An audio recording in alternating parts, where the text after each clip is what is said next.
This is Me, I Am Mental, the podcast. A quick disclaimer. The content you find here is neither intended to be therapy or diagnosis. It is provided for educational, informational, and entertainment purposes only.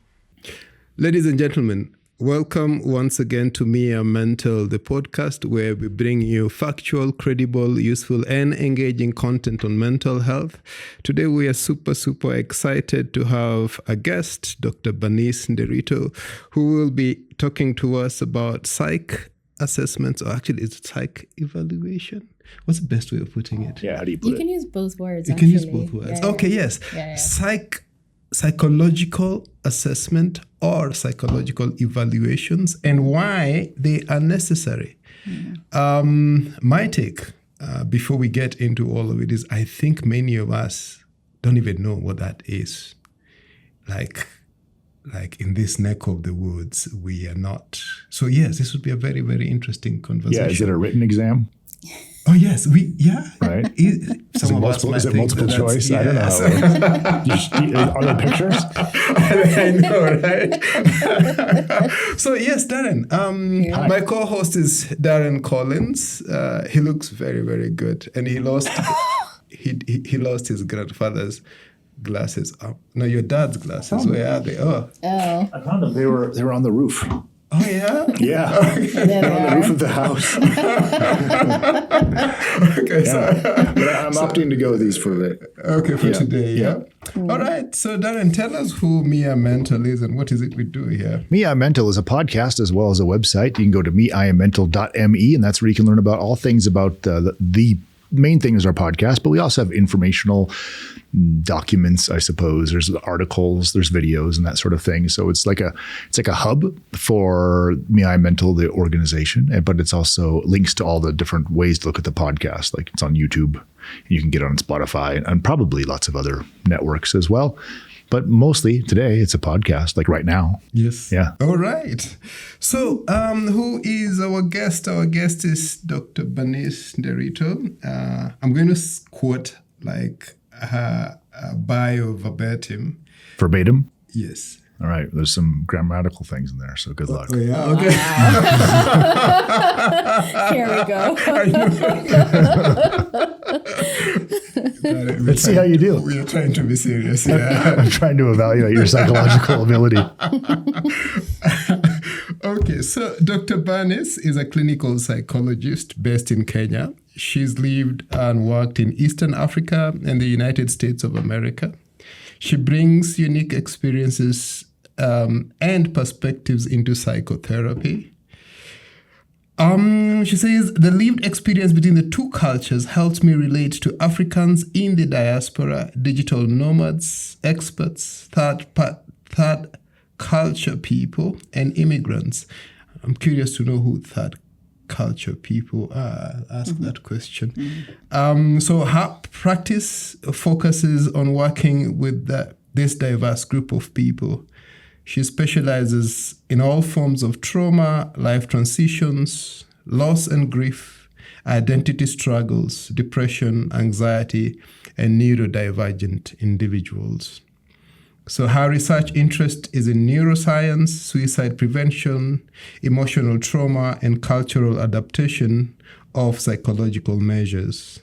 She enjoys working with adolescents and adults.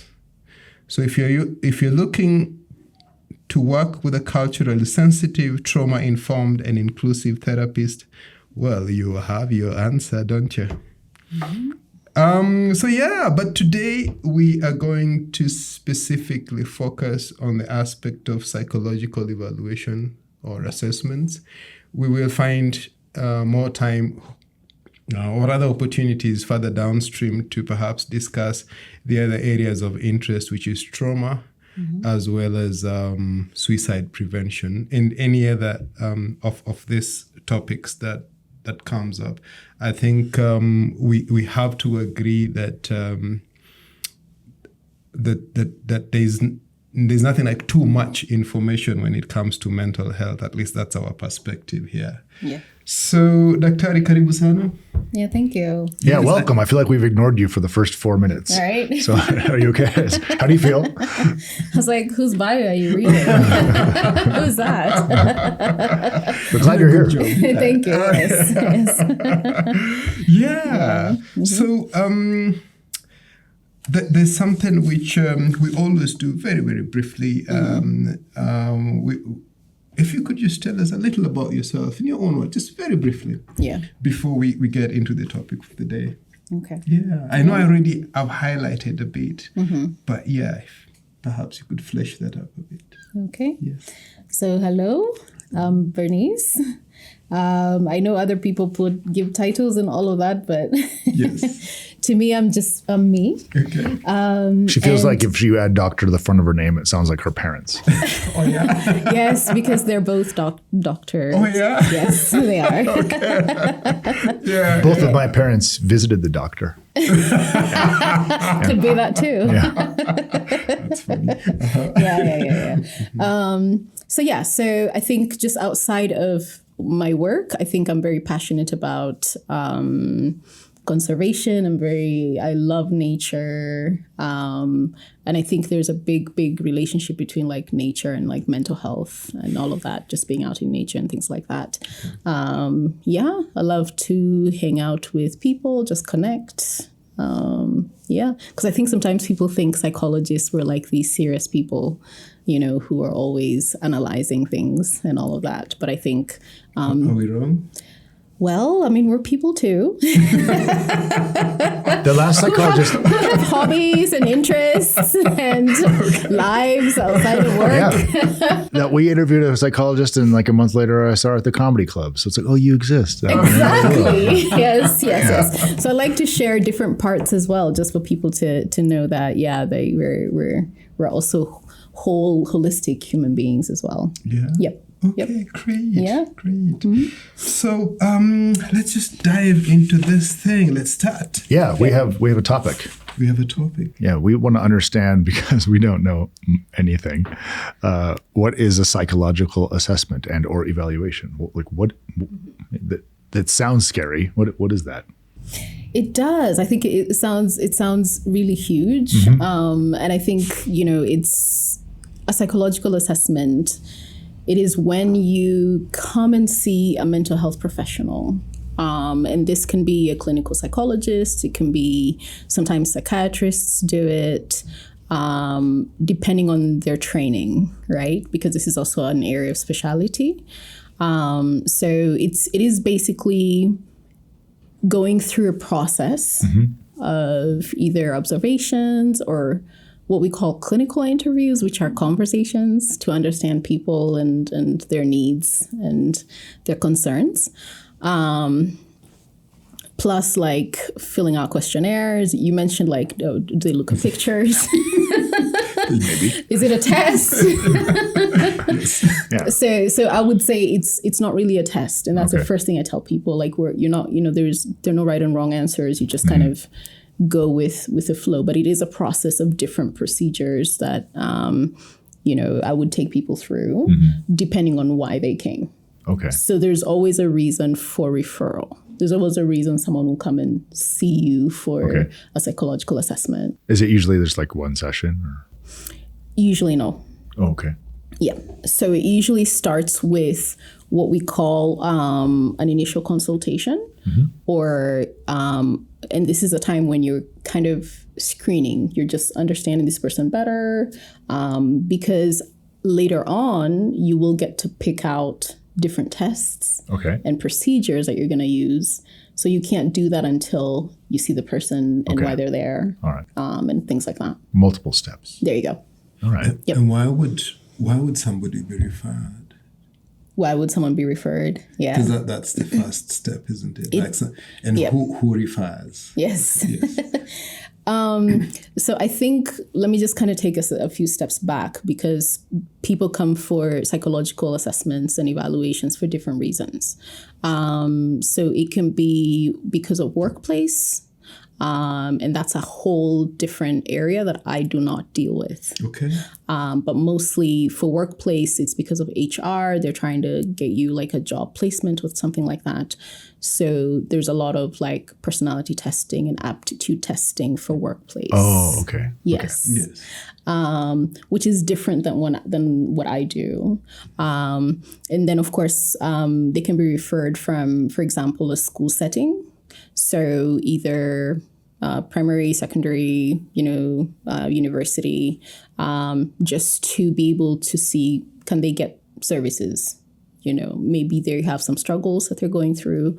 And this can be mental or learning. Yes. So both of those, come under the umbrella of psychological assessments. And they can also be referred by like a medical doctor or a psychiatrist. And sometimes it's self-referral. It's almost like I've been living with, this issue. I want to understand myself better. I've come to you. Yeah. Okay. So then it's my job to kind of suss things out and figure things out as well. Okay. Yep. So, typically in your practice, sure, who have you been dealing with? I think you've outlined like there's an array of sort of referrals. Yes. But you've narrowed. I'm sure you've narrowed that down to some specific. Yeah. Yes. Yeah. So in my practice, I do for psychological assessments, because I also offer psychotherapy services. Yeah. For psychological assessments, I see persons across the lifespan. So that means from 18 months old all the way to 80 years, if you want to come see me if you're 80. Okay. Yeah. Yep. So that's the entire scope in terms of like age and things like that. Mm-hmm. And then when it comes to what type of evaluation I do, because I think that's what you're trying to get at, I do just the regular mental health stuff, which we call like personality testing or psychopathology, right? Which is to look at, do you have depression? Do you have anxiety? Do you have PTSD and things like that? Most clinical psychologists will do that kind of assessment, right? But then there's the deeper and more comprehensive assessments, which is personality disorders. Okay. Yeah. So like borderline personality disorders and things like that, that requires a bit more time. And it's more extensive, and also neuropsychological disorders. So that's the autism, ADHD, intellectual disability. Some people will say like, I think I have dyslexia, or I think I have trouble with numbers and things like that. So those that's kind of like my area of specialty. Yeah. Okay. Mm-hmm. I'm going to just digress a bit. Now, I always want like this clarification. What is a personality disorder? I just want people throw some of that stuff around even in like just common conversation, ordinary conversations. Mm-hmm. But I'm not sure whether we understand what it is. What's the difference between having, say, anxiety and having a personality disorder? How do you differentiate that? Yeah. I think maybe like anxiety comes and goes. Like you're anxious about something specific that's happening or that's going on, or you have anxiety as part of something else, like because of something traumatic that happened and now that caused you anxiety, right? So that's what we'd call the regular, anxiety or mental health stuff. But now when it comes to personality disorders, which by the way is not my area of specialty, but we are trained fully in all of them. It is kind of like, so let me give an example of borderline personality disorder, for example. It's something that starts when you're probably a young person, a teenager, and it lasts with you throughout your life. Yeah. So if someone has depression, it comes and goes, right? If you have anxiety, it comes and goes. But then if you have a personality disorder, it's enduring. It's enduring. It's with you today, tomorrow, next week, a year from now. Okay. So it's something that is a bit more debilitating, and especially to people, who live with you and who work with you and things like that. Okay. Okay. Yep. And then you said that there is also the neurological Yes. disorders. I call them neurodevelopmental. So of course, neuro means like, the brain and things to do with the brain. And what that means is the difference between like depression and autism is, autism is organic. It changes the structure of your brain. Like there's something different about your brain structure that is different from the typical human brain. Okay. Yeah. Or someone with ADHD or someone with an intellectual disability. Yeah. Okay. Yeah. So when you're screening Sure. for both, I mean, at the point at which you meet someone comes to you and they feel a certain type of way, Yeah. you would be able, like when it's an 18-month-old, you're able to observe them. And then that's the first point where you sort of figure it could be this. And then from that you decide, let me now take the next step of evaluating Exactly. to determine. Exactly. That's a process. That's a process, yeah. So the first contact would be, okay, if it's a child, let me observe the child, usually be at home or at school setting or at the clinic. Talk to the parents, for example. And if it's an adult, just kind of like have a conversation with them to see what is it that's kind of going on. Because the thing about the space of mental health and diagnosis and things like that is there are many things that mimic each other.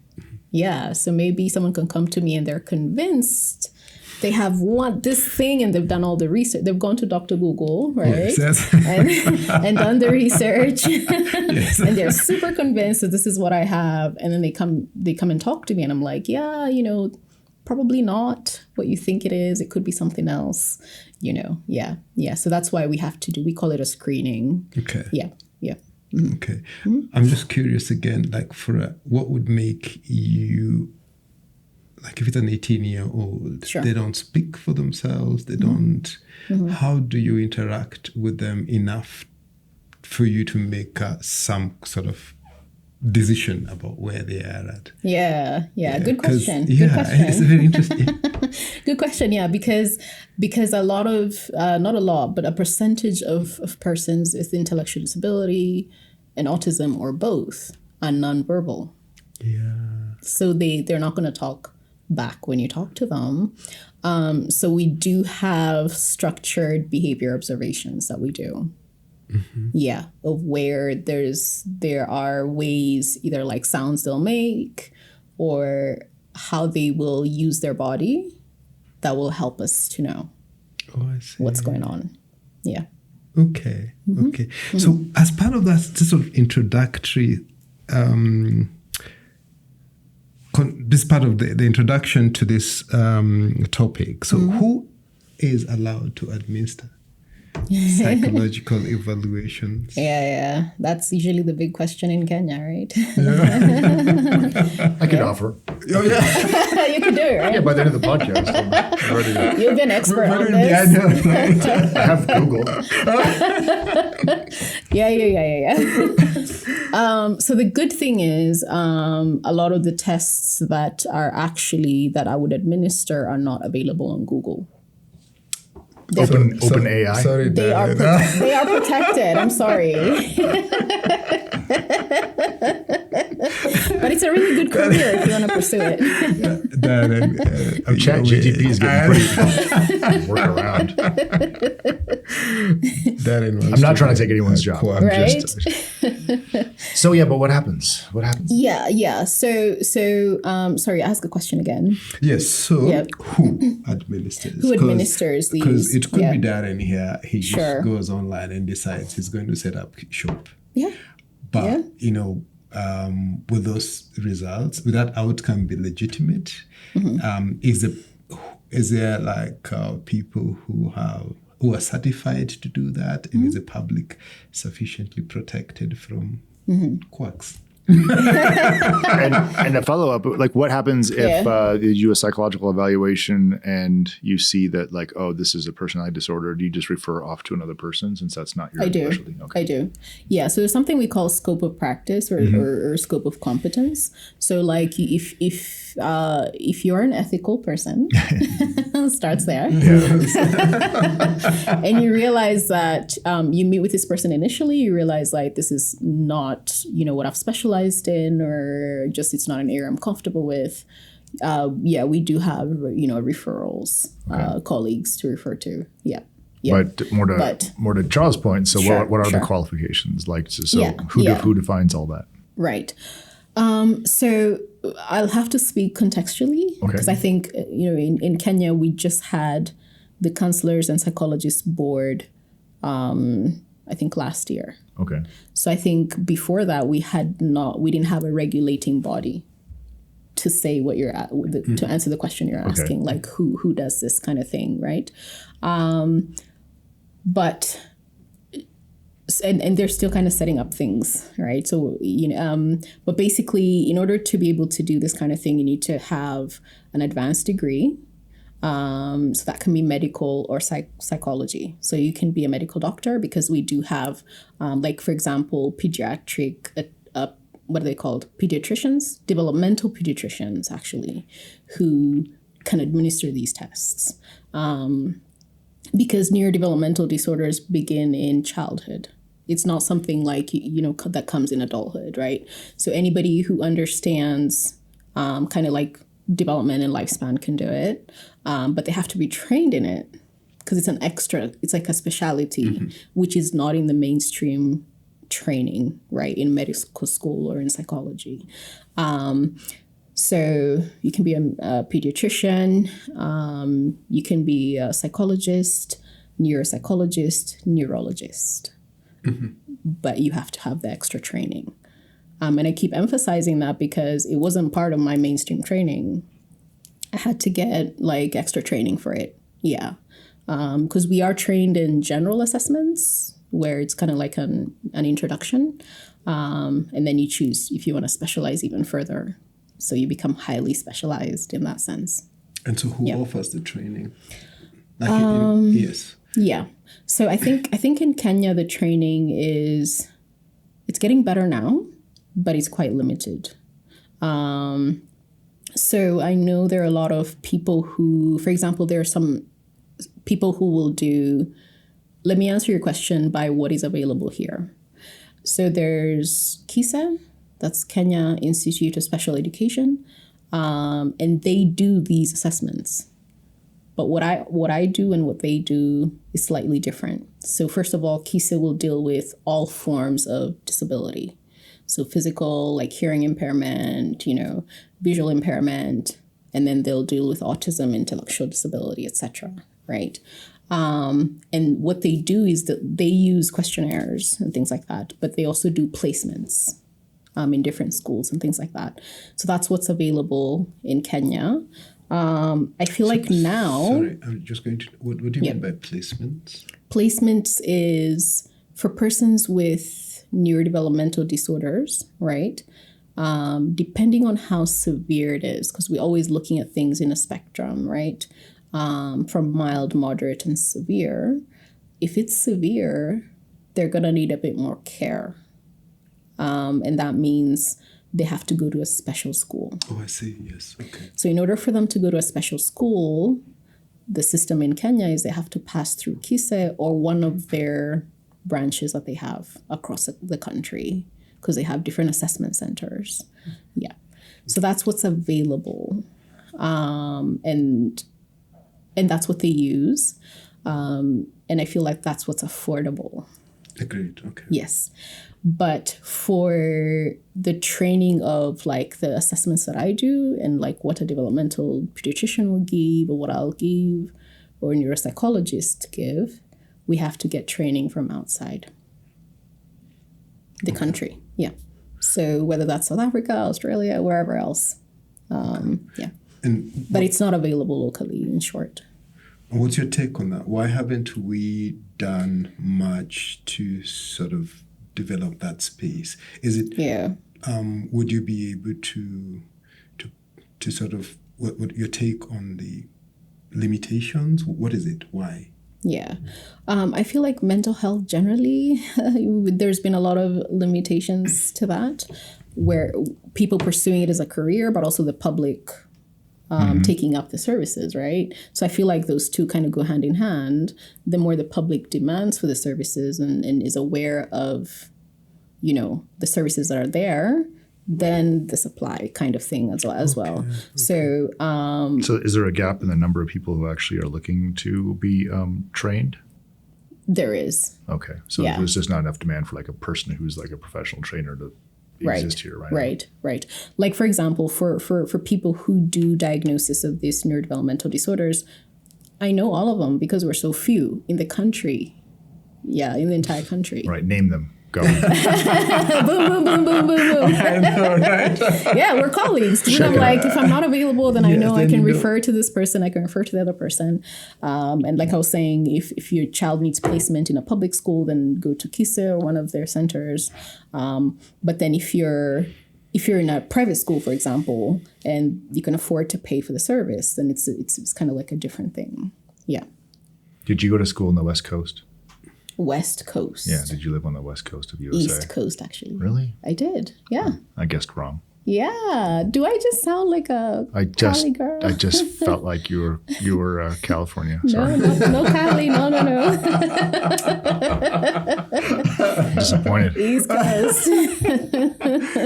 Yeah, so in your case, this is a bit Yep. of a, personal to you. Sure. So how did you make the decision to pursue this line of, sort of expertise, qualification? Yeah. What was it? What motivated you?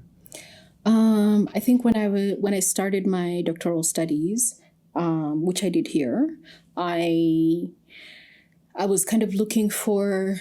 I was already in the field for a couple of years, and I was looking for what new thing can I learn and add to my toolbox as a professional.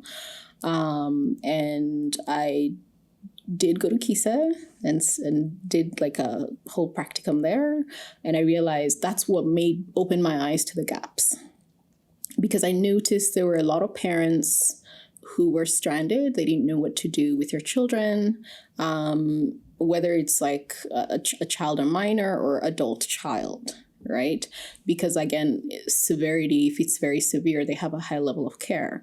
So it just kind of really touched my heart because I was like, I think there's need for people to understand what is it that's going on with your child or with your person? What is it that can be done to help them? And especially on early intervention, because a lot of these, there's a lot that can be prevented. And it's just lack of knowledge, I think. People just don't know. But then if there are no professionals to help people to know, then that's a huge, huge gap. And that cycle keeps going. So I think for me, once my eyes were opened, then that's when I sought to kind of get that training. And then aside from that, I'm just very nerdy. I like the brain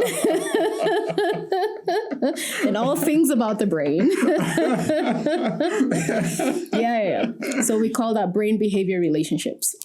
So basically it's about looking at a person and looking at how they behave and kind of deducing or coming up with a conclusion of, if they're behaving this way, then maybe this part of the brain is, not working or working well or something like that. Okay. Yeah. Has it been rewarding? Oh, yeah, very much. Okay. Very much so. I think just back to talking about the purpose of these assessments and evaluations, it's been very rewarding because a lot of people will come to me and they've lived with this thing. And they don't know what this thing is, especially adults, 40s, 50s. You can imagine if you're a 50-year-old and you've lived with all your life, just kind of knowing something is off and something is different. And then finally, meeting a professional, having an assessment, and then things just click, and you're like, you don't have to live with so much suffering anymore because you understand yourself. You can explain to your family members or, whoever's around you, this is why I act this way, or this is why I do X, Y, Z. Yeah. So it's very rewarding in that sense of where you're just helping people, live life with ease, if I may call it that, and with better understanding. Okay. Yep. So what differentiates like a standard therapy session from an evaluation? Are you not always sort of evaluating? I mean, you are. Yeah. So as clinicians, we call the very first session you come and see me, we call that an intake session. Okay. So there are similarities with the very first step of a psychological evaluation. Yeah.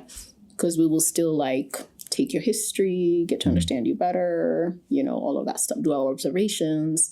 But then with a psychological evaluation, you go further than that, right? Okay. Yeah. So everybody's doing an intake regardless of their... Exactly. But in your particular case, yep. you also, or both or one, or you're doing an intake and an evaluation? Yeah. Or it's the same at first? It's like I said, it's usually, there are similarities. Okay. Yeah, in the beginning, yeah. Okay. So it depends on what you're coming to see me for, right? So if you're coming to see me for a regular therapy session, then I'll just start with an intake. Okay. Yeah.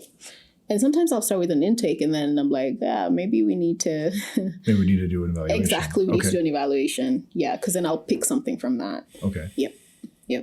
Mm-hmm. In terms of our context, again, would you highlight some of the people's attitudes towards something like this? How do is it wholly embraced? Do we only seek you out when we are backed into a corner? Thinking, okay, I've exhausted all my options. I've gone to this mganga. It didn't work. How do we are we embracing of this? Yeah. I think no. I think a lot of people will come to me much, much later. And I think part of that is there's a culture part of it of where I think there's this thing of where we think, if your kid is developmentally delayed, for example, you feel like they'll just outgrow it, and so let's just wait. Yeah, let's wait for them to outgrow it. And then I'm like, yeah, but it reaches an age where if they haven't outgrown it, then there's a problem, right? So I always say part of it is culture in terms of maybe there are some superstitions, like if you see a kid acting in a way, like you're saying, you go to mganga, you either beat it out of them, pray it out of them or something, Do either of those two things work? No. None of the interventions that I use. No beating. No beating. Okay. Yeah. So if you ignore it, it doesn't go away. Exactly. If you ignore it, it doesn't go away. So there's a lot of fear associated to it. I mean, it's like any other so. ailments. I don't want to know. Sure. It's like Sure. And I feel like with human beings, if you don't know something and you don't understand it, you feel like you just have to, ignore it or avoid it. Ignorance is bliss. There you go. In theory, I guess. Yeah. Yeah. Yeah. So is there a way in which we can somehow, maybe individually and even as a collective, try to mainstream this? Because the sense that I get is there is, it makes sense to use good science as a means of intervention and to do that very early on, right? So that things shouldn't have developed to a point where perhaps there's nothing you can really do other than, understand that this is a There's situation. always something you can do. You reckon? Yes. The brain is very plastic. Oh, okay. Please tell. And very moldable. Mine's rubber. Oh my. So there's always something that can be done, but obviously in the first 8 years of life, that's when we consider the time where early intervention can be done, because that's when the brain is most malleable. Yeah. Okay. Yep. So let me give an example. I worked with a 3.5-year-old who already was diagnosed with autism, and I worked with them for 4 months. At the time when I started working with them, they did not have speech. By the end of the 4 months, they had 2 to 3 words. You can't achieve the same results Through prayer? or beating. Okay. You can't achieve the same results with an 18-year-old or a 40-year-old within that short time. It will take longer. It would probably take longer, or it probably might not happen. Yeah. Is that, I mean, So that's usually why I'm like, if you do early intervention, is that the elasticity changes that over is time? it. Exactly. Okay. With the brain. Yeah. And there are a lot of, in the West, like in the US and other countries where they have full programs, a child will be diagnosed with autism early on, because usually by 18 months or between 18 months and 3 years, they're diagnosed. By 8 years, they have no symptoms. Oh. Yes. Well, what do you mean? If they're in the... Yeah. Oh, yeah. And this is a lifelong diagnosis. Like if you have autism, you'll always have autism. But then if you have the early intervention, the symptoms can reduce to a point where people will not notice. Oh, wow. Yep. Oh, that's brilliant. Yeah. And I'm guessing it's the earlier the better. The earlier the better. Yeah. So if you find out, that your child has this at 14, that's better than waiting till later on, for example. Yeah. Okay. So tools. Yep. Tools. What do you use? Darren does want to know so that he can set up practice. You can set up shop. Yeah, I've got a toolbox. Yeah.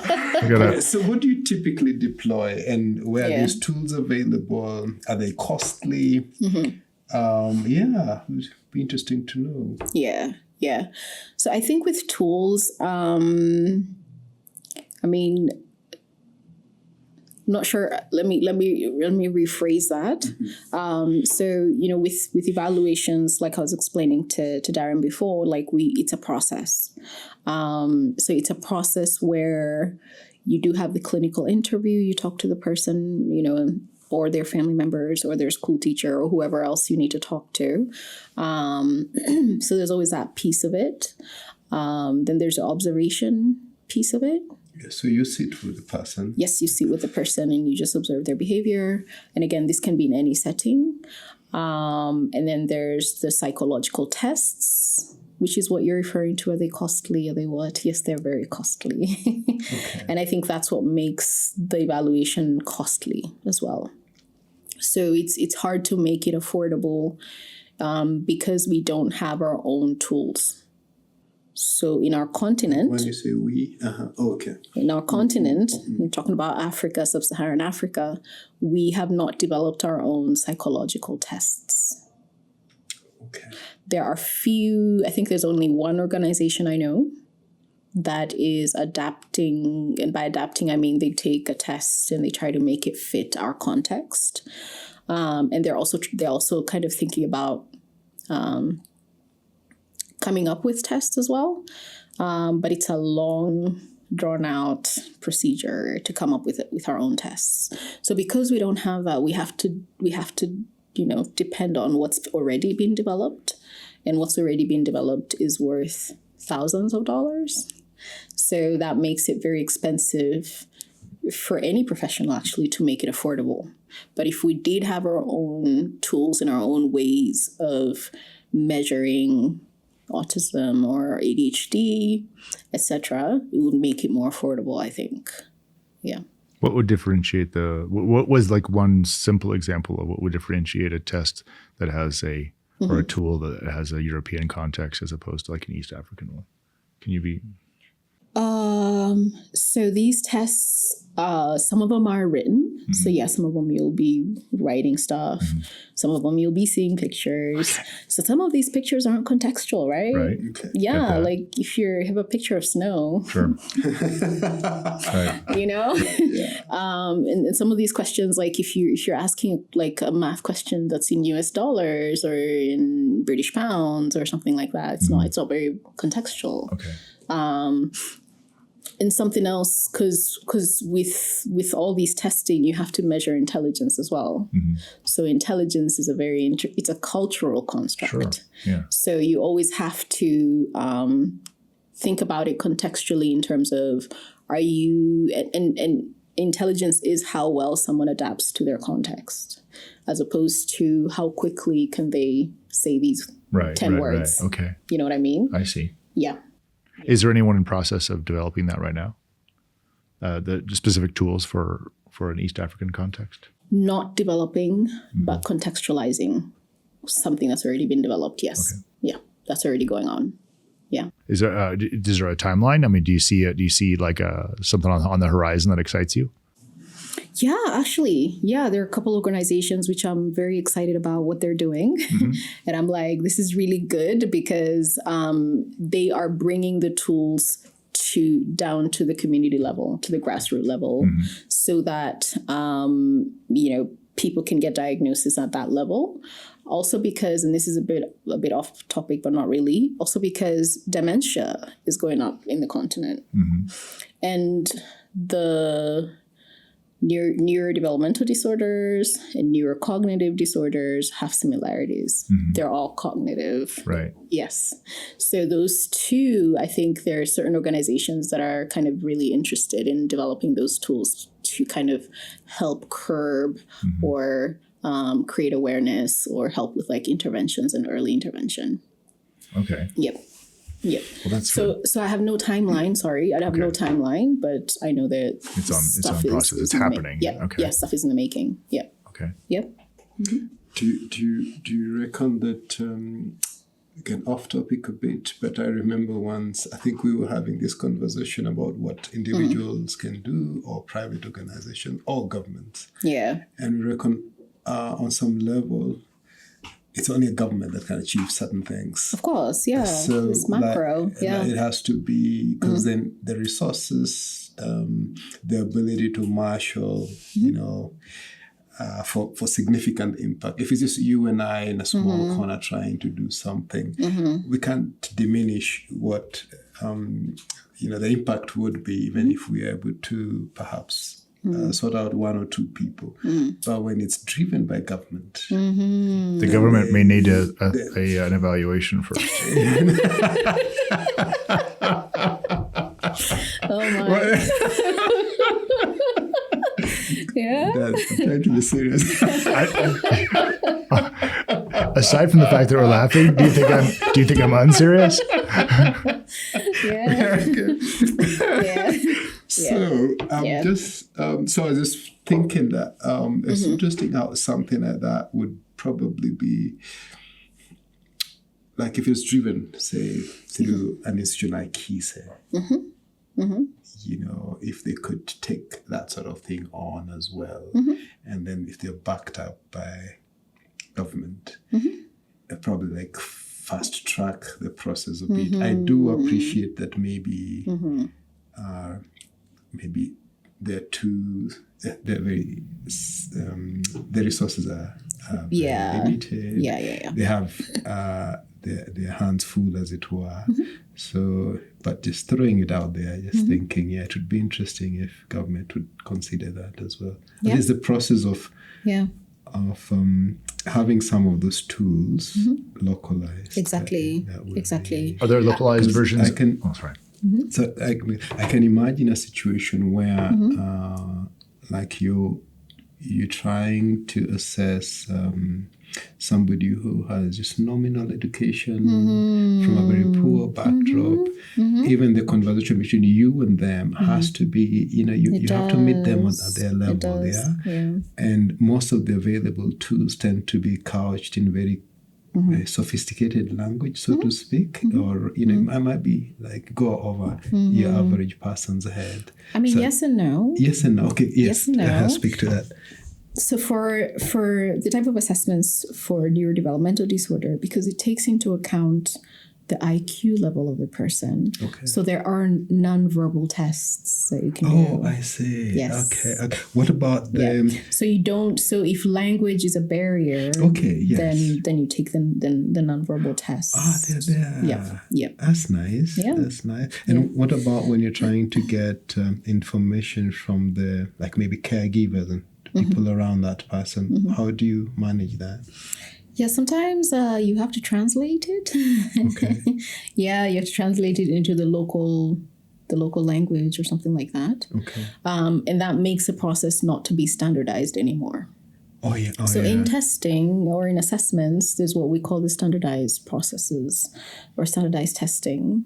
And usually for our context, because we do take the tests from the US, the UK, Australia, we have to kind of, as a professional, you kind of do your cultural adaptation already. And that kind of helps with now what I'm talking about. So it's not always standardized, but you always have to put that caveat in there. Yeah. Okay. Yeah. Okay. Yeah. All right, Darren, you wanted to ask a question? Did I like derail you? Clearly I did.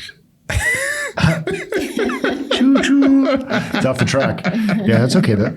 Okay. Yeah. So, no, I was going to say for evaluations, you mentioned that there's also like corporate evaluations where it's like personality or whatever. Have those things been developed for an East African context yet? No, not that I know. I figured there'd be like more money in that area. No, like, not that I'm aware of. Yeah. But you see, the difference is, I don't think they're needed as much in that space. Oh, okay. Because usually by the time you're applying to a corporate job, you have a certain level of education and a certain level of exposure. And I was wondering if, to speak to that, I feel like the challenges to cultural adaptation extend even beyond geography and very specifically within geography. I mean, you have someone born and raised in Nairobi developing a test, but at the same time, they're trying to contextualize it for East Africa, but maybe they've never hung out at Mount Elgon at all, and like in any sense of the word. Not spend a night there or anything. And so while it may be contextualized for Nairobi, it wouldn't really play out the same way. I mean, it's just like from my context, like someone from Seattle expecting to be able to use the same test to discover, neurological information about someone who grew up in the bayou in Louisiana. Like you don't actually have any context except for the fact that your borders are the same. Right. So does it get that specific? Yes and no.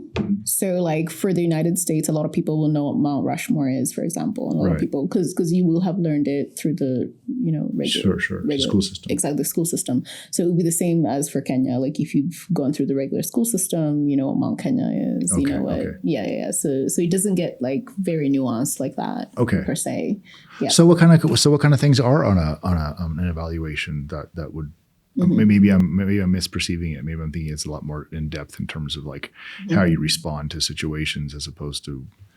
So I mean these types of evaluations look at your general fund of knowledge. So like the example I just gave, do you know what mountain is the highest in the country? So that's about, the geography. It looks like working memory, like how much information are you able to hold? So if someone tells you, go do something in the morning, are you going to remember it? At the end of the day. It looks at how quickly you process information. So there's some people who require more time to sit with information, or they need that information said in a different way or presented in a different way before they can understand it and then act on it. So we call that processing speed. Visual spatial, what is your relationship with space? So like if you think about geometry, if you think about like if you're driving and you're trying to turn, because that's all visual spatial and we take it for granted because we have it. Right. So you never have to think about your relationship with space and how you have to move and relate to it or think about it. So there are people who think in pictures and don't think in words, for example, things like that. We also look at we call it adaptive behavior. And that is the day-to-day skills. Okay, so I have a question. Let's play a game. I heard this. I was watching a video, and this husband and wife were talking about the differences in the way they think in their brains. And then the husband brought up a thing that the wife has a problem with, and then gave her a solution. And it was so outlandish, but I related 100% with the wife. He said, "How often do you? We have 2 drawers, or we have 4 chests of drawers for our clothes." One of them has underwear in it, one of them has socks in it, one has trousers, one has shirts. He said, in the morning, how often when you're going to grab for the underwear drawer, do you open the sock drawer instead? And she was like, I get it wrong every time. And he was like, okay. you can't remember that the socks are on the top and not right beneath that is underwear. She goes, not that you say that, but I get it wrong every time. Sure. And he goes, well, the solution would be put half and half in each. And which I thought was the answer of a madman. Like, seriously, put half socks and half underwear in each drawer so that no matter what you get, you know. But the thing is I get it wrong every single time. Even yesterday morning, I opened it, was like, oh, I got it right, but it's dark. And I was like, oh no, I didn't get it right. What's wrong? What's wrong with me? Because you're talking about your ability to adapt to a spatial environment. You're talking about memory. Like, why can't I memorize this? Like, because a label would work because I can read. Right. But the visuals are there, and it's every day. What is that? Yeah. What's happening? I think what you're trying to bring out is the way people perceive the world and process information very differently. But me. You would have to come in for an assessment. Really? So you can't be like, okay, you can't name it or anything? Because this is a problem, right? Do you have that problem? No, I don't. Why? I don't understand why every time it's almost like the light switches. Like, right. I don't know which. You live in the same house your entire life, and there's two switches side by side, and I'm getting it wrong almost all the time. Right. Is this part of what you would go over? Yes, that would be part of what. Okay, so I'm not just being silly, Charles. No. This is legit. This is a problem. Like, I'm willing to talk about it, but so okay. Yes. So that's our thing. Okay, so whether you can't evaluate now because we're on the air. Yeah. So does that mean there's like a bunch of things in my life that maybe I'm not as perceptive that are very similar in that sort of lane? Could be. I mean, it couldn't just be my underwear drawer and my light switches. But that's what I would talk about in the very first initial consultation. We would talk about those things in your life that you are finding challenging that other people aren't. Okay. And that's where the neurodivergence comes in. Because the thing is, I would have never thought to bring up this example until I saw that thing. And I was like, oh, not only do I relate, but sure. I didn't even notice this, but it is actually frustrating every single morning. But I don't know how anyone would have drawn that out of me, but you would have that skill to say, okay. Exactly. Interesting. Yep. Just building on that, just very roughly, for instance, autism. Like a child with autism, there are 1 or 2, 3 things they probably do which would immediately make you think, we should explore this line of inquiry. Okay, what are some of just for people to figure, top of your mind, what would you be looking out for in a child of say 4? Yes. For a 4-year-old, first of all, their play is not the same play as other 4-year-olds. So maybe they're playing alone as opposed to playing with other children. Maybe they really, really like to play with trains. And so that's all they play with all day long, every day. Okay. Maybe they are, doing something with their body. So they're either like walking on their toes, flapping their hands, coming up with words that don't exist. It's coming up with their own words. So little things like that you would kind of look out for. Maybe they just do not like bananas or anything that has that smooth texture to it. So there's always a sensory side to it all, where you find that, and they'll be very averse to whatever they don't like. So meaning like their reaction will be very high. Yeah. Okay. So if they don't like bananas and they end up touching it or seeing it, you will think it's the end of the world when they come in contact with that. So it applies to like sounds, where they'll be doing like this, where everybody else is like, everything's okay. So it's usually either too high sensitivity or too low sensitivity. Yeah. So there could also be the kids who are clumsy, they run into everything and they'll hit themselves. And even blood will come out, but they don't feel pain. They're just playing and just keep playing. And everybody else looking at it would be like, that kid should be screaming in pain right now, Yeah. So those are some of the things you would look out for in terms of a 4-year-old. with autism. Yeah. ADHD? I mean, ADHD, it really just depends. I mean, especially with boys, they'll be super, like, are we still using a 4-year-old or what age? Yes. Because it does depend on the age. Okay. If it's a 4-year-old boy, they'll be doing more damage than the usual 4-year-old.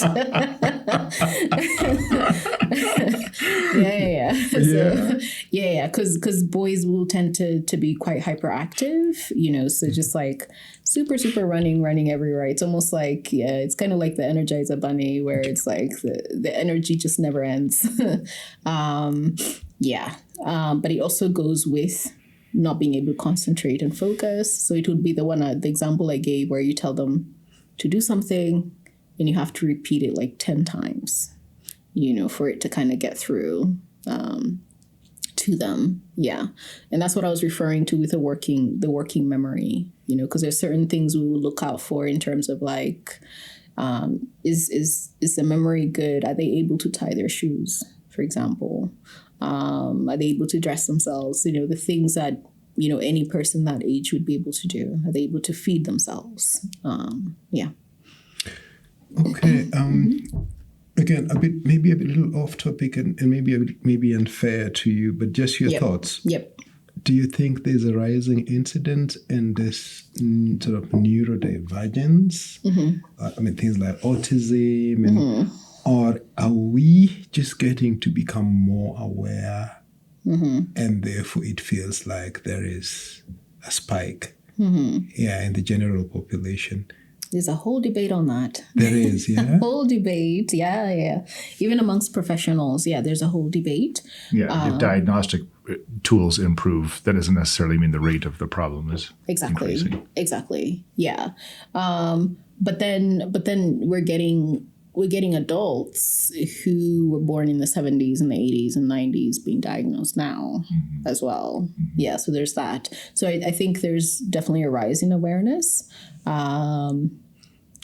that we can say for sure, because more people know about it. And I think every time there's like a day for autism, or like, how they have different days, in the calendar to celebrate different things, you will find I'll have more appointments, because more people will be like, oh yeah, I read or I heard, I saw this video, I read about this and I saw this, I'm wondering if I have it too, that kind of thing.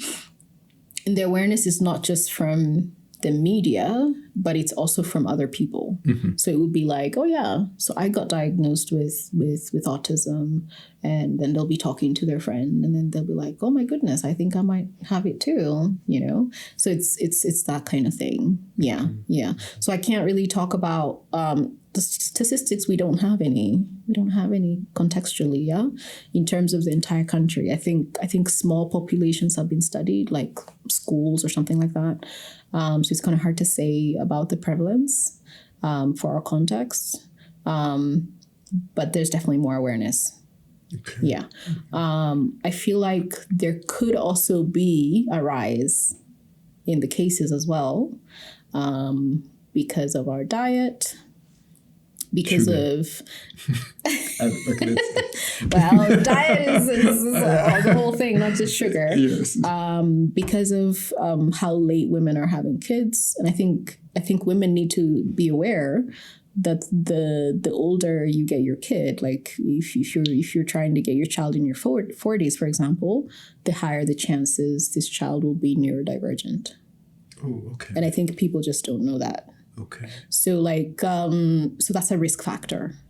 Is there something that accounts for that, like from a scientific perspective? Has it been determined that is a direct cause and not a correlation to other things? Sorry, I didn't get that. Like it's a cause, like it's definitely like causal, like later, and it's not correlated to the diet of the mother who also happens to be older or something like that. Like it's not just, is it just only because of age? Or is it because of some of the other environmental factors of someone who's that age? Of course, it's always multifactorial. Right, it's always multifactorial. But I think in our context, we don't yet have the tests that you can be tested, in utero to see, does your child have a developmental, defect or something. In other countries, they do that.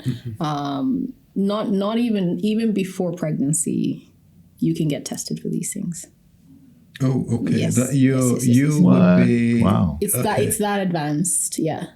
So there are people who do that. There are people who go in and they get these tests done, and it's like, okay, if there's a 50% chance or 10% chance, and then, they decide not to have children on their own or find other ways, or things like that. So we don't have that yet in our context.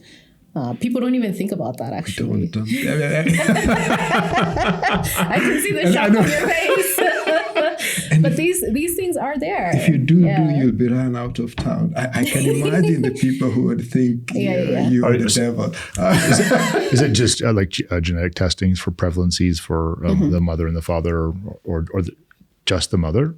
Or you checking? For certain, because you see, you're looking at the chromosomes and all that type of things. For certain of them, it does come from the father, so both of them will need to be tested.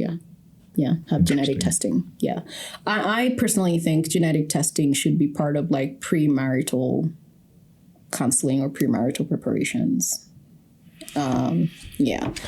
Just because of how, when you do get a child with a developmental challenge, whatever it is, it does put a rift, between that marriage, so yeah. It's a very interesting point of view, except if we throw in romance. So by the time you're bringing in, let's go do this DNA thing. No way, it sounds romantic, isn't exactly. Yeah, but that's really advanced. I feel like there are low-hanging fruits we can get, because I think even I don't know if we still have to ship our DNA to South Africa anymore. We can do it here. You can actually tell us, actually. No, I don't know. You don't know? I just know this. Yeah. You pay $299 or something. I've done it. I had to ship it through Canada at the time because the U.S. still wasn't allowing it. You think you still have to ship it out? I think so, yes. Yeah, so we're very far from genetic testing in Kenya, but it would be nice if we could do that. I found out that my folks are from two completely different areas in terms of how they got to USA. Like one went east, one went west. Of course, everyone's probably from the Rift Valley, but they contain two completely different longevity genes. Really? Yeah, and so my grandma just like. Does that mean you're going to live till forever? Yeah, okay. I'm actually 83 years old. I don't think so. Okay. Our level of gullibility is not that high. Yeah. Okay. Well, that was a little bit of hyperbole, but I'm just still wondering, like, what if I just memorize my sock and underwear drawer? Like sock on top, and under there, underwear under there. He is. Yeah. But if I did that, that would just be a pneumatic device. And I could fix the problem, but what if it's an indicator of a larger problem? Then I've just put a Band-Aid on it by saying underwear under there, sock on top on sock. There you go. Yes, but and I could do that. Yeah. But there must be pressure popping out somewhere else. It must be an indication of some sort of way, I think. Sure. That I would need to learn more about rather than just fixing the one little thing, right? Mm-hmm. Yeah. Yeah. Yep. So I have this. So we do the tests. We do the evaluation. We have the results. Sure. I think for the most part, the then what is maybe the biggest whooper for many of us, because so you have this diagnosis. You could think about it in terms of severity or just even the impact of it. And like you say, sometimes it could also mean, what does it even mean for, say, the caregivers and their relationship with the subject, and also like between themselves, what does it all mean?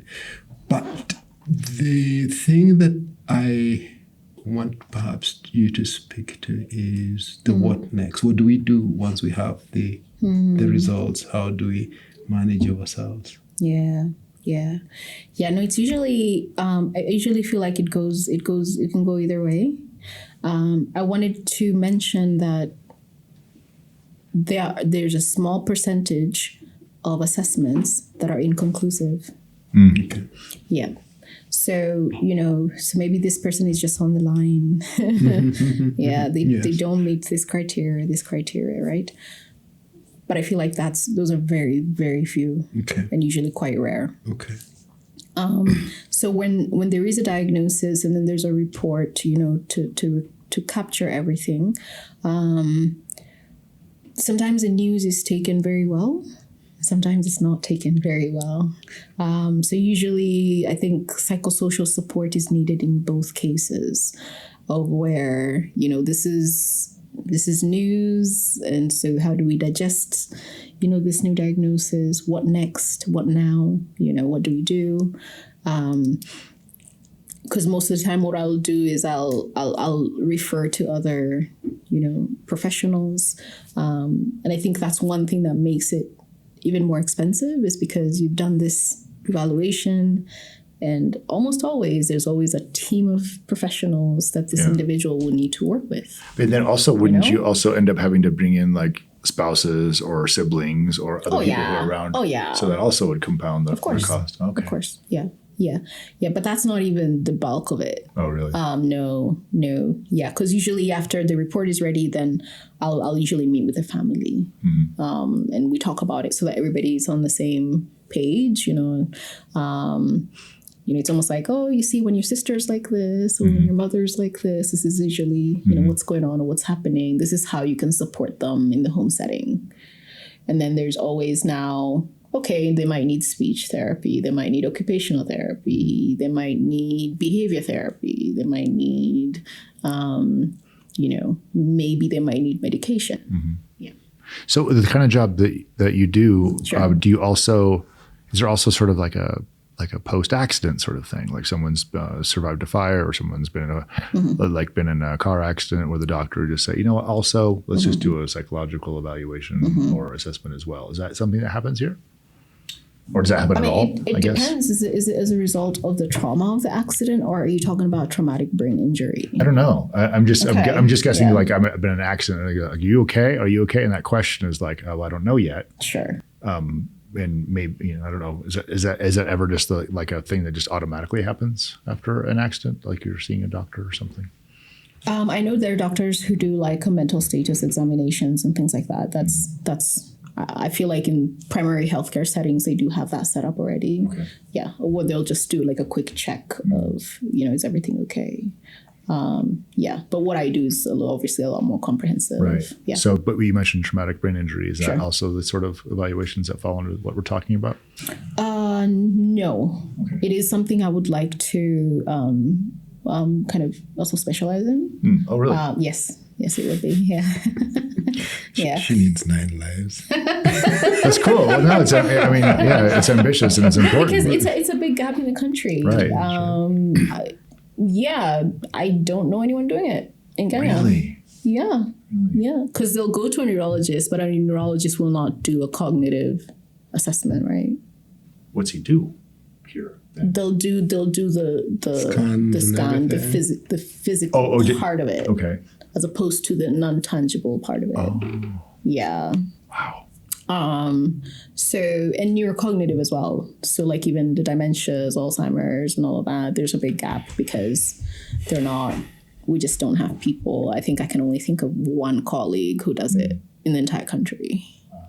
Yeah. So, because these are very, very specialized skills and a person develops. Sure. But also, like you say, so you do it, maybe that would be 2 of you in the entire country.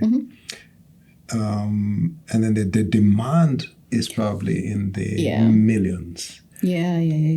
Is it possible, I'm thinking aloud, to then have a situation where there's an institution, so you have an institution that sort of helps to deal with maybe like bulk processing. Yeah, I get that.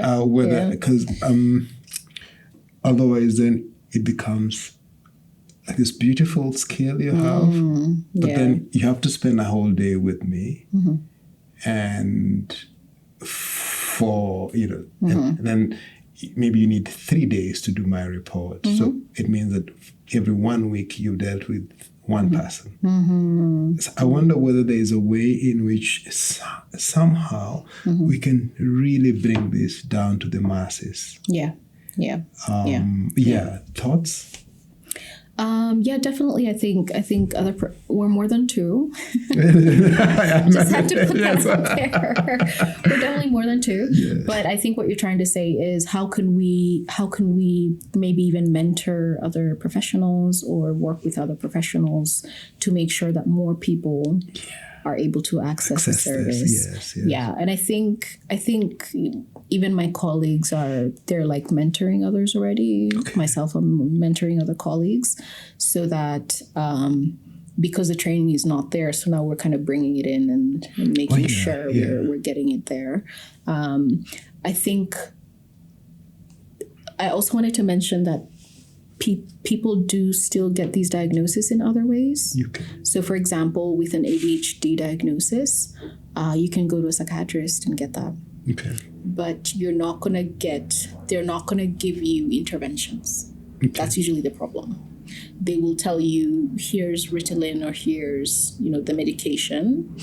But then if you come to like a psychologist who specializes in that area, they'll give you like a list of these are the interventions he was referring to, what to do with the drawer thing, the specific interventions. Did I just get diagnosed as ADHD? I did not. No. Felt like the same paragraph. Yeah. But just using that example, it's almost like I'm always struggling with this day-to-day thing. Medication is not going to help you with that, right? But if you work with a behavior therapist, if you work with a psychologist, right, they can be able to say, this is where the problem is. This is the diagnosis. This is where the specific problems are. And then this is what you can do about it in your day-to-day life to help you compensate or deal with it. Yeah. Okay. So I understand what you mean. I feel like they are, for autism, not so much. For ADHD, it's an easier diagnosis to get. Intellectual disability, if it's very obvious, it's an easy diagnosis to get as well. But if you look at the level of nuance in terms of intervention, I think that's where the issue comes, I think. Okay. Yeah, with Kenya. Yeah. Okay. Yeah. Because it's usually like, now what, type of. So that's always a question. Yeah. And would you highlight some of the typical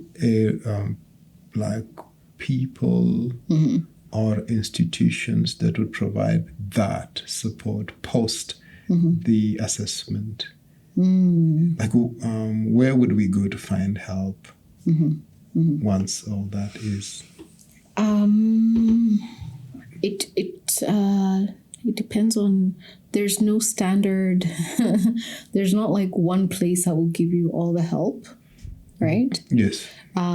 So I can't recall the names like off the top of my head, but like I said, you would need like some people would need speech, some people would need occupational, some people would need behavior therapy, some people would need XYZ. Okay. I mean, I'm happy to provide them and you can include them like in your website. It would be nice to just have, yes, well. Exactly. Yeah.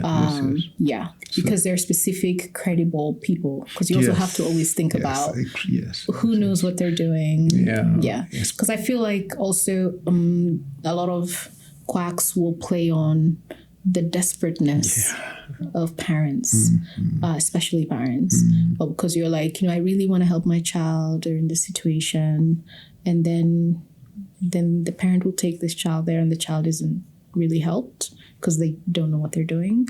So we do have that network of professionals where they know what they're doing, they're trained, they have the experience, and their results. It would be nice to have maybe links to just anybody who's seeking that information. Exactly. If they can access it, it would be nice. Yeah. The other thing I just wanted to know is, what about in the school setup? Yeah. Schools, colleges, or just sorts of places. Sure. Do you have any thoughts around how best they should manage people who have been diagnosed with any of these conditions? Is there enough being done? No. Unfortunately, no. Okay. Unfortunately, there are only maybe 2 or 3 schools that I know that know what they're doing. In terms of like, I'm talking about private schools, I'm not talking about the special needs public schools. Yeah. That's usually the problem because, I feel like every teacher, really needs to have that understanding of like, this is what's happening with this child and this is how we can support them. So I would say for that to be integrated in the training to begin with, but also like, for teachers to also seek this information because, it goes with interest. And the reason why we're so few trained in this specialty is also because of the lack of interest and the higher stigma. Yeah. So autism is higher than depression in stigma. It is. Yeah. Yeah. Depression is more common. People can relate to it more. Oh, yeah. Yeah. When you describe to someone, this is what I'm going through, I'm suicidal, blah, blah, blah, or I can't get out of bed, people can relate to that. They know what that is. But then like with autism, they just look at you like you're this strange person who, they want to keep away from you. It's almost like it can be contagious. There's a lot more stigma to it. I can see how that can be. I guess I would have guessed there'd be more empathy for something you really don't understand as opposed to something like you can relate to, like those. Yeah. Is a difference between empathy and stigma, I suppose? I would call it pity, not empathy. Right. Okay. I feel like there's a difference. Okay. Yeah. Yeah. That makes sense. And many of us don't want pity. Yeah, of course. Nobody wants to be pity. I don't mind a little pity for my situation with the clothing. with the drawers and just I could use an encouraging note from time to time. You'll get it one day. So, but you already came up with a solution to that. I don't. Okay, no, yes, it will solve that problem. But what I was saying is that in terms of evaluation, is that like a little warning light? Is that a dashboard light saying check engine? Like if you have that, why if this? That's the only thing in your life, you're good. But that's the thing. I'll bet it's not because I didn't perceive it until someone else talked about it, and then I was like, oh my gosh, I've been going through this my entire life. Right. So. Right. How would you highlight the I guess we should probably wrap up the subject. And basically the subject is sort of a psychological assessment. How would you, by the way, how long have you been practicing here in Kenya? I stopped counting. Oh. But it's been 15 plus years. Okay. So it's, okay. That's a great place to stop counting. It's like after like 11, so whatever. So how would you highlight the maybe you could give a sort of help someone who's not at all in the field whatsoever know like how like in broad numbers how many places do in your evaluation like a correct assessment evaluation like we're talking about, and can you also highlight where you think the initial gaps are if there is a greater need, and is it, and then whether or not it's happening, whether or not those gaps are being filled, or there's a like is there a, let me phrase this better, is there a path forward that you see where those gaps are being filled, like it's happening or not? Sorry, that was the longest. Yeah. So you're asking, are the gaps in assessments being filled? Yes. Moving forward, what does it look like, and what is the path to success in making this better in your own way? I think, is that what you're sort of saying? I'm thinking numbers. Just numbers. Right now, there's 8 people who are doing this in different fields throughout Nairobi. We could see where we need probably 200, and at this current trajectory, it looks like it's going to be about 8 years till we fulfill that. I see. So that's what I'm looking for. I like that. Wow, this is like you're making me crunch the numbers. Well, you don't have to because I said you can speak broadly. I know, right? Speak broadly. Okay, but that's also okay. Yeah. So I think right now.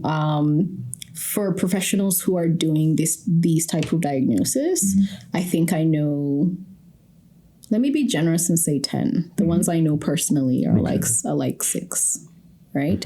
And it would be great to see those numbers go up. But I feel like there's a relationship between those numbers and also mental health professionals, because also we only have like less than 100 psychiatrists in the country. And there's also probably a gap in like You know what I mean? the So affordability of it as well. Yeah. Like Yeah. But I feel like the more professionals you have, then you can also solve the affordability within that as well. So yeah, it would be great if we would have like 50, that would be great, because then it would, and especially if they're spread across the country, because that's usually the problem, where people would have to travel from like Mombasa. No matter what, you're having to go to Kisumu or to come exactly, or to see someone else. So I think if that could happen, that would be really good. But I feel, and that's why I keep referring to the mental health, space, and as opposed to the neurodivergence space. I feel like once that space grows, this other space will grow too. Oh, okay. Because they kind of go. And it is growing right now. It is growing. Yeah. They kind of go hand in hand. Yeah. So I feel like right now, behavior technicians who are behavior therapists, for example, have really grown in number in the past maybe 4 years. One, because a course was introduced in one of the universities to train them. So that makes it easier for me. So when I do a diagnosis, I'm able to be like, if you need behavior therapy, then there's this list of behavior technicians who can help you kind of, to work on that.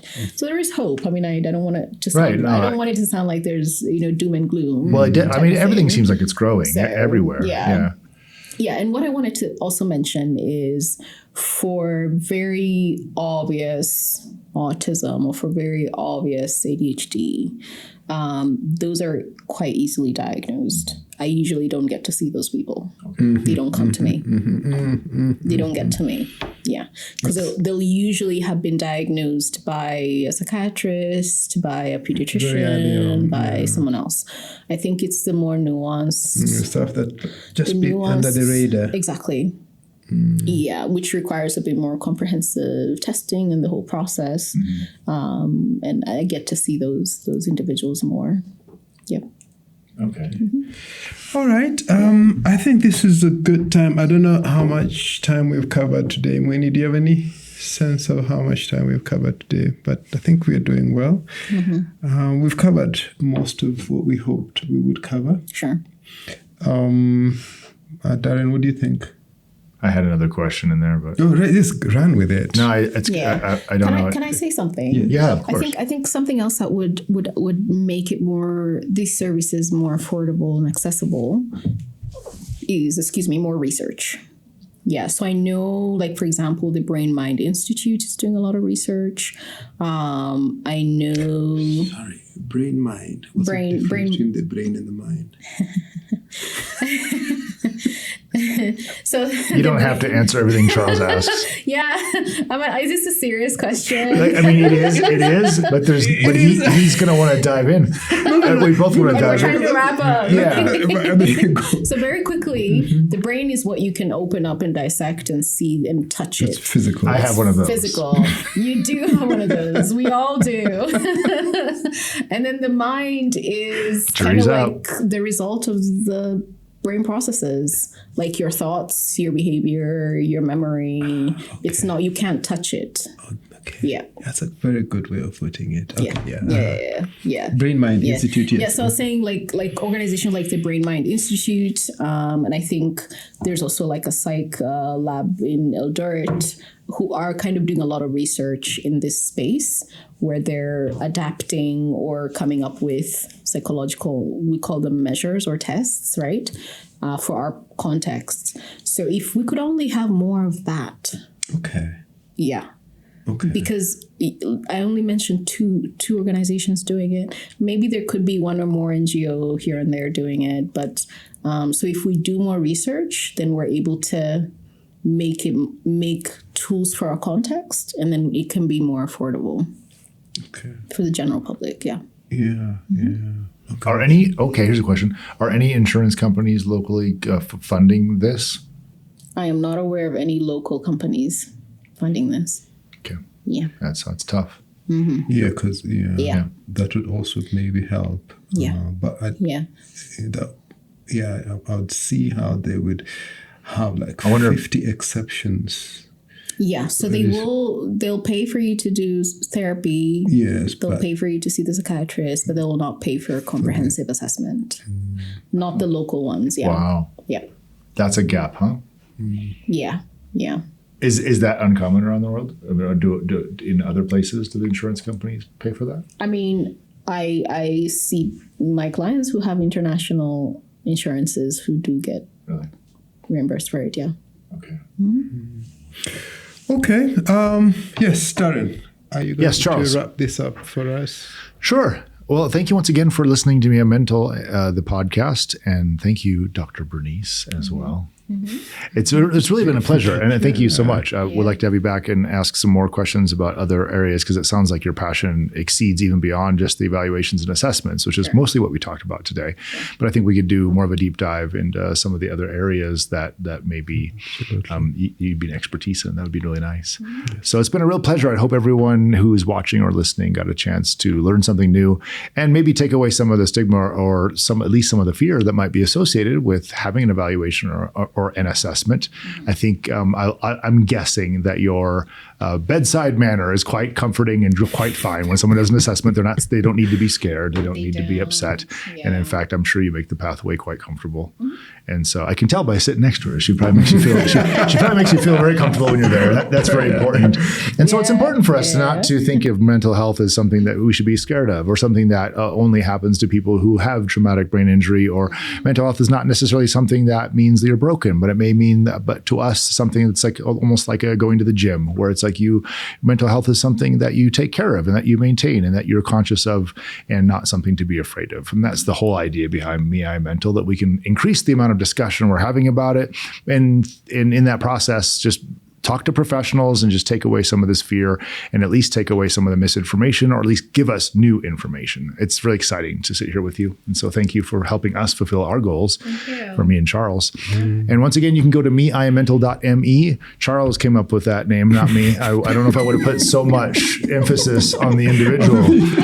But meiammental.me is a great place to go to find all the podcasts, as well as helpful articles and videos, and the chance to also give some feedback. So thank you so much for watching. And again, we don't charge for this, so you're sharing it with other people and just pressing like. Of course, that's a currency for us. So thank you so much again for watching. My name is Darren Collins. And I'm Charles Adede, and today our guest was Dr. Bernice Nderitu. Thank you. Thank you very much. Thanks for having me. All right. Yeah.